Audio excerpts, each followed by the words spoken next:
Do you want chicken or pork or? I like shrimp. Shrimp. Okay, we're going to check on that. I think so. It isn't every day you get to see your council representatives don an apron and work the room as waiters, but that was the scene at Salad Thai in Bethesda on Monday.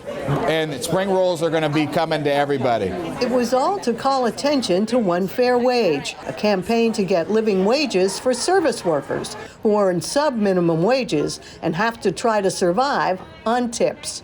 We've counted 6,000 independent restaurants, over 100 here in Maryland, that have voluntarily moved from paying $3 to paying 15, 18, 20, 25 plus tips for the first time, because guess what? They cannot find staff willing to work for $3 anymore.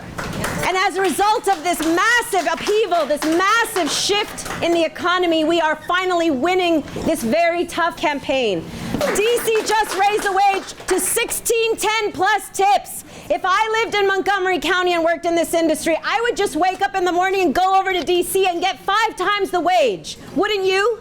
Yes. Well, now let's hear from the people who tried to be tipped workers today. And we want to start with folks who are championing legislation right here in Montgomery County. Councilmember Will Jawando, Councilmember Crystal Mink, and our County Executive Mark Eldridge. Thank you for being here.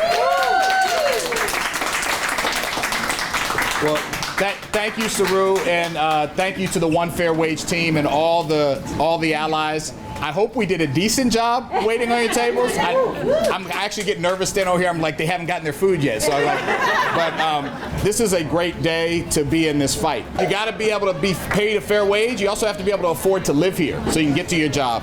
And they go hand in hand. And it is an embarrassment that in Maryland, in Montgomery County, on this issue, we have not moved quicker. We've moved better on the overall minimum wage, but this is a glaring omission that we're going to correct. And we're working on legislation that is drafted that we will introduce in September with Councilmember Mink, with the support of the county executive, even whether he knows it or not, but I think he's here. He just said yes to raise the tip minimum wage to a livable wage on a schedule to match our partners in the District of Columbia. One of the ladies I waited on said, well, you look like you've done this before. I said, well, I was a short order cook at Three Brothers Italian restaurant in Greenbelt when I was in high school. And I also worked at the Price Club at the time, now Costco food station. And at that time in the mid-90s, I was getting paid $10 an hour. This is almost 30 years ago.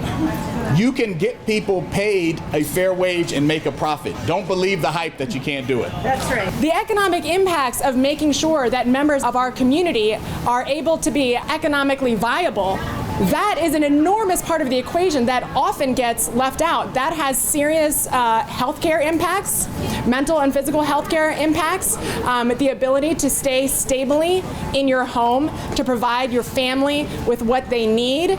That has impacts on public safety. That has impacts on our ability to put down roots and to maintain community ties. That has academic impacts. So when we talk about what about the economic impacts, all of those things have tremendous economic impacts.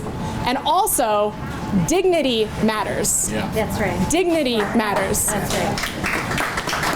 When I was growing up, my mother was a waitress. She probably, over about 15 to 20 years of waitressing, mostly in Silver Spring, she probably served in every restaurant in downtown Silver Spring.